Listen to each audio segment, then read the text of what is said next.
If you want to make achieving your goals inevitable instead of something that you hope, wish, and pray for, then you need to build your plan on a solid foundation. And this core principle is often ignored. Many people just kind of head in the general direction of what they want and then wonder why they get lost along the way and why they aren't exactly where they wanted to be. A lack of clarity is, of course, a major hindrance here.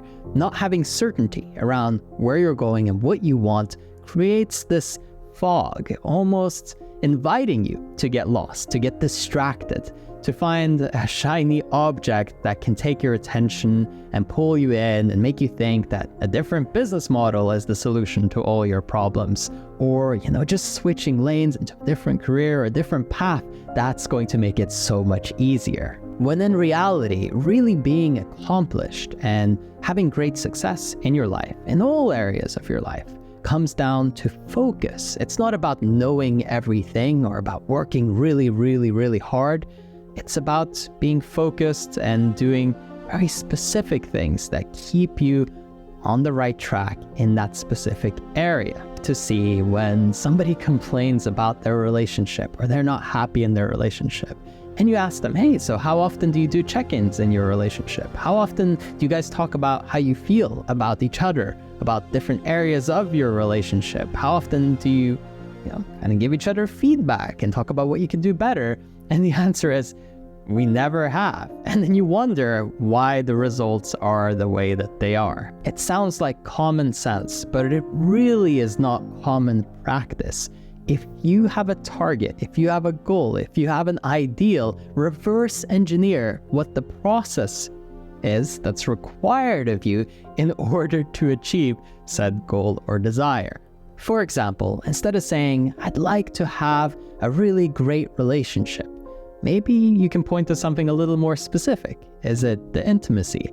Or is it the communication skills? Or, maybe it's the way that you are around other people when you're with your partner. What is it that you're looking to change? What area do you actually want to see improvement on that will make you feel like the relationship overall is getting better? You might say, I want to make more money in my business. But if you make more revenue and you don't keep any of it as actual profit, would you really be happy? And you might say, well, obviously I want profit. Of course you do, but have you specified it? And then, what do you want the profit to come from? What exact activity would you like to do that will produce the yield? It's so easy to lack in specificity, to just generalize and say, I want better, I want life to be good, I want to have a nice time. Yeah, of course, we all do. But when you don't know what that really looks like, how realistic is it that you'll actually accomplish it, achieve it, and experience it? Think about it this way. If you were planning a trip to somewhere at some point, how likely is it that you'll actually get anywhere? Whereas if you say, I'm going here, then at this time, right? And these are the experiences I want to have while I'm there. Wow, okay, now we have clarity. And it's simple when you put it like that, but look at every area of your life. How much have you really narrowed down what you're looking for? If you're not in an extremely fulfilling and amazing relationship, that's on you. If you don't have clarity on exactly what that looks like for you, then something needs to change here in order for you to experience what you think you want. If your health is kind of good but could be better, what does that actually look like? How do we manifest that? Be specific and clear in the direction that you want to head in. And now it's so much easier to say, well, I can kind of start to build a picture of what I have to do to actually make this a reality.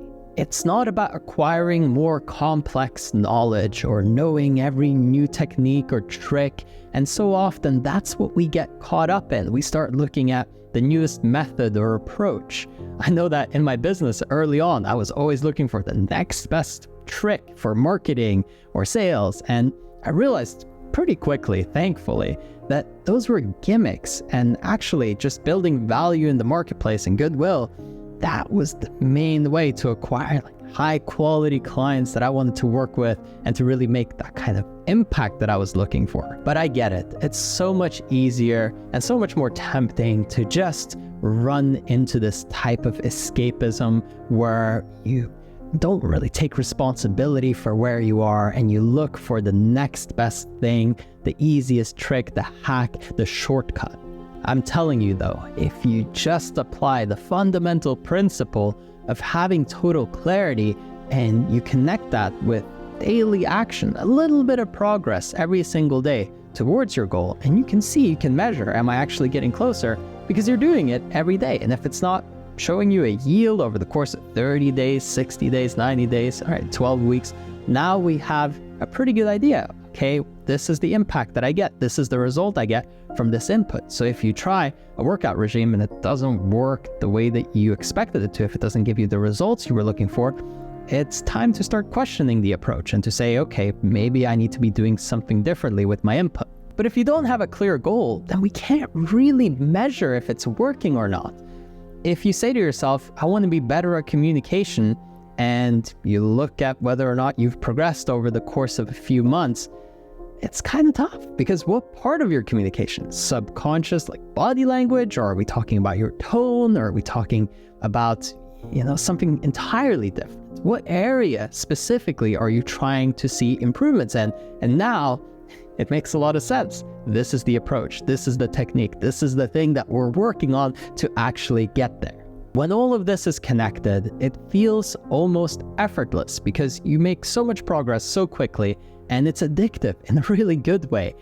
Watching yourself grow and expand your skill set or to improve an area in your life, that yield feels incredible. I mean, we're made for this. Human beings, we want that progression.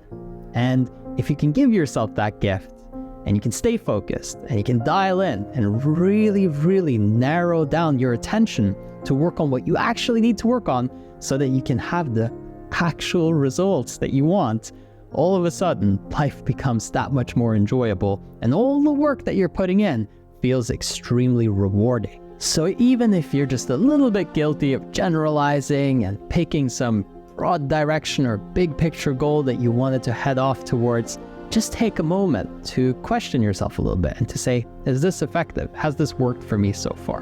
Because sometimes you could argue that the complete opposite is better.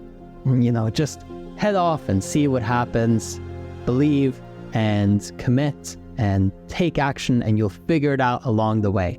And I agree that in some cases that is absolutely true. I think in the very beginning of your journey, that's probably what makes sense. But the further along you get, the more specific you'll need to get better and better and sharper results. And if you want to step it up to the next level, if you want to really dial in your focus, clear up your goals, have weekly targets that you're being held accountable to actually reach, then I invite you to jump over to erafael.com. Link is in the description. Over there, you can book a free one-on-one call with me. We talk, see if we're a good fit.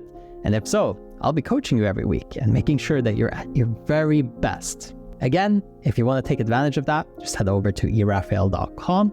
Link is in the description. As always, I hope that you enjoyed this one, and I will catch you on the next one.